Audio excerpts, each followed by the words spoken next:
उद्धव ठाकरेंच्या कुडाळमधल्या सभेला निलेश राणेंनी विरोध केलाय। सभेची जागा बदलण्याची मागणी निलेश राणेंनी केली। चौकात सभा घेण्यापेक्षा हॉल किंवा मैदानात सभा घ्या, तुमच्यामुळे लोकांना त्रास नको, आम्ही तक्रार करू असा इशारा राणेंनी दिलाय। तर कुणाच्या हिम्मत असेल तर सभा अडवून दाखवा असं आव्हान ठाकरे गटाचे आमदार वैभव नाईक यांनी निलेश राणेंना दिले।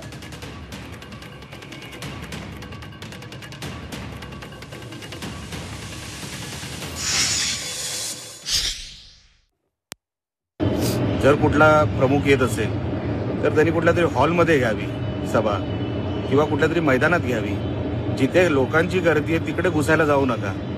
मला माहिती आहे तुम्हाला लोक जमवायला अडचण होते, पण आम्ही पाहिजे तर मदत करू तुम्हाला काहीतरी 2-500 लोक पाठवण्यामध्ये, पण लोकांना अडचणीत टाकू नका।